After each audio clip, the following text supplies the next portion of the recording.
Happy Wednesday, everyone. It is a beautiful Wednesday. It's starting to slow down a little bit here. But I came here with some revelations and some questions that I believe I also have the answer to. You see, I remember when I would smoke marijuana,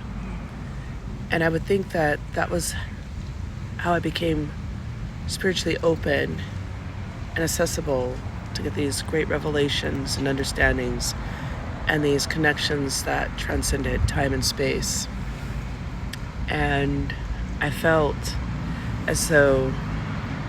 through this I could also open up a creative portal to better understand the depths of things that were yet to be birthed. Words, notes, ties,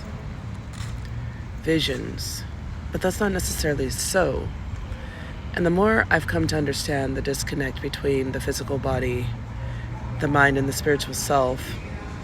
I've come to recognize some fundamental things, especially after recognizing that so many of my experiences have literally been dissociated from the experiences. And that's why I fundamentally have no memories of a lot of things that have occurred probably in the last 25 years of my life. Like, I've literally been floating, literally floating. And if you want to talk about, what do you call it? When you leave your body, astral projection. That is a defunct form of astral projection, if I don't say so myself. Just not really being present in the body and having these experiences and literally looking through the lens of Ebenezer Scrooge as the ghost of Christmas past and present are idling next to you and give you an explanation of times in your life where you should have very much have been present. And as I've been completely sober-minded, very much clear-headed, and detoxified, I've come to realize that even the places and spaces that I believed that I was actually present at and looking at, I really wasn't. There have been places that recently, within the last month or so, that I've looked at, and the place has always been there,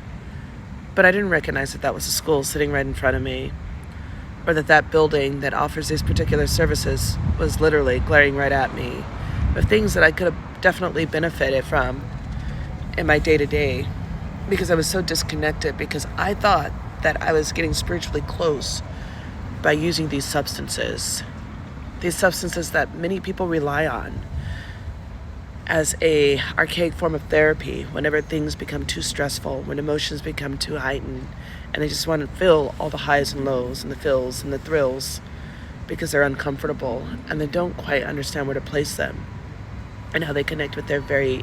body, the body that they walk in day to day as a signature and a representation of their very identity in the physical realm. So there have been a lot of things that I've become heightened to, and I've come to realize that all the feelings and the experiences and the places that I tried to bury under a heavy fog that just felt like this in-between, like this purgatory, was exasperatingly unbearable at some point, because I decided I really did want to live. I was tired of being in between places in the world of the living and the dead,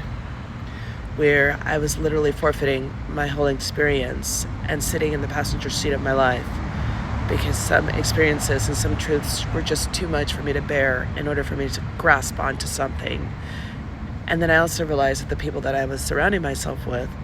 were living in their own defunct reality through these substances and these places and spaces, and not really who they think they are, or will they ever know, or could they be. And maybe it's just fragments of many people that have been modeled in front of them, and so they're just actors in a life that is not really theirs. And it's been really nice because I have gone off the beaten path, and a part of me mourns a part of me that should have spent this time alone to truly heal and to really get to know myself, the adult version of myself, coalescing with the child version of myself that didn't get all those things that were necessary, the support, the safety, those caregivers that were attuned. But that's okay, because I am a healthy, functioning adult, and going further and further into that now that I recognize all the BS and all of the different veils that I forced upon myself just to exist in this very complicated world. And I'm really enjoying this, and I'm glad that I actually like the person that I am without all of the props and the dysfunctional thought patterns and the escapisms and the coping mechanisms that were really keeping me from being my successful self. And that is highly spiritual, and I've been having a lot of really amazing dreams and actually remembering those dreams, and I've been getting some great sleep. And this is kind of my safe space because I've always liked walking, and so I go for walks, and I still don't know what I want to eat for dinner. But yeah, there's some revelations and some questions that I already know the answers to.